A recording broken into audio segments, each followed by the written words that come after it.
नमस्कार दोस्तों, क्या आलू 10 लाख लोगों की मृत्यु का कारण बन सकते हैं? आई नो आपको ये सुनने में थोड़ा सा अजीब लग रहा होगा, लेकिन अगर मैं आपसे कहूँ ये बात एकदम सही है और इतिहास में वाकई में ऐसा हुआ है, तब भी हो सकता है आपको यकीन करने में थोड़ी सी कठिनाई हो। तो आइए इस घटना को डिटेल में समझ लेते हैं। तो नमस्कार दोस्तों, मेरा नाम है अनिल कुमार जाटव और आप लोग जुड़ चुके हो इन्फॉर्मेटिव एवरीथिंग के साथ। तो आइए कहानी को शुरू से समझ लेते हैं। तो दोस्तों, आलू आज से 500 या 550 साल पहले तक नॉर्थ और साउथ अमेरिका के देशों में उगाया जाता था। उस वक्त की पूरी दुनिया आलू से वंचित थी, यहाँ तक कि भारत को भी नहीं पता था कि आलू क्या होता है। आज आलूओं को देखकर ऐसा लगता है कि ये हमारे यहाँ की स्थायी फसल होगी, बट ऐसा नहीं है। महाराणा प्रताप के दौर तक लोगों को आलू के बारे में नहीं मालूम था। भारत में आलू सिर्फ 350 साल पुराना है। एक स्पेनिश इटालियन समुद्री यात्री ने, जिसका नाम क्रिस्टोफर कोलंबस था, इसने अमेरिका की खोज की और यहाँ की फसलों के बारे में भी दुनिया भर को परिचित कराया। दुनिया भर में समुद्री रास्ते खोजे जाने के बाद ग्लोबलाइजेशन बढ़ने लगा, यानी वैश्वीकरण बढ़ने लगा, और साथ ही साथ अलग अलग देशों की फसलें भी एक दूसरे देशों में ट्रेवल करने लगी। तो ये तो रही बेसिक जानकारियाँ जो हमें पता होनी थी। तो अब आ जाते हैं मेन स्टोरी पर, यानी मुख्य कहानी पर। इस नक्शे में आपको एक देश नज़र आ रहा होगा जिसको आयरलैंड बोलते हैं। ये यूनाइटेड किंगडम का हिस्सा है। अब क्योंकि ये यूके के अधीन है तो बात कर लेते हैं 19वीं शताब्दी की।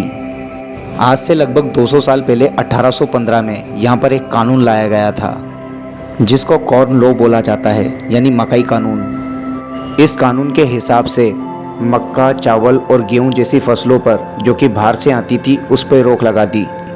ये कानून इंग्लैंड सहित पूरे यूके में लागू हुआ। उस समय यूके की पॉपुलेशन तेजी से बढ़ रही थी। ऐसे में यदि बात करें आयरलैंड की, तो यहाँ के लोग सस्ती और सरल फसलों पर डिपेंडेंट हो गए।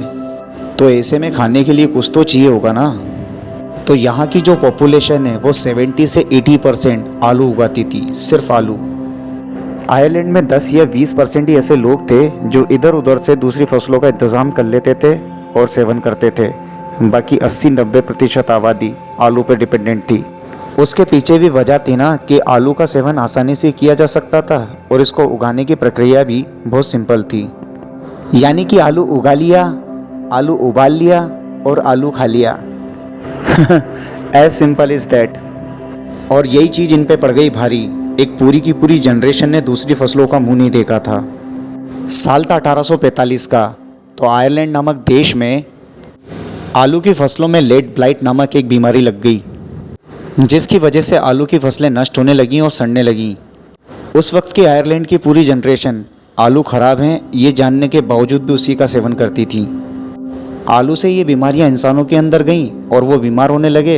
इसके बाद वो मरने लगे। साल 1850 आते आते बचे कुचे आलू भी समाप्त हो गए और इंसान भूख से मरने लगे। हजारों की तादाद में लोग डेली मर जाते थे और ये सिलसिला कई सालों तक ऐसे ही चलता रहा। 1853-54 तक मरने वालों की संख्या 10 लाख को पार कर गई। तो उस वक्त की आयरलैंड की 60% आबादी समाप्त हो गई और इसकी वजह थी the great Irish famine of potato. तो कुल मिलाकर के सोचने में भी अजीब लग रहा है कि 10 लाख लोग सिर्फ आलू की वजह से मर गए। यूके के उस वक्त के प्रधानमंत्री लॉर्ड लिवरपूल ने इस कॉर्न लॉ को हटा दिया। वैसे आप लोगों की जानकारी के लिए मैं बता दूं कि कॉर्न लॉ स्वदेशी उत्पादनों को बढ़ावा देने के लिए लगाया गया था।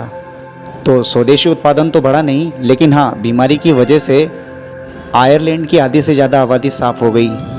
इसके बाद भी यूके में समस्या समाप्त नहीं हुई। जब दूसरे देशों से आयात बढ़ा तो आयात ज़रूरत से ज़्यादा बढ़ गया और इसके बाद ब्रिटेन के ऊपर कर्जा बढ़ गया। तो ये तो रही मेरी आज की प्रेजेंटेशन कॉर्न लॉ और आयरिश ग्रेट पोटैटो फर्माइन के ऊपर। And in the last, thanks to every viewers and subscriber, क्योंकि आप लोगों के पसंद और प्यार की वजह से मेरा चैनल मोनेटाइज हो चुका है। धन्यवाद दोस्तों।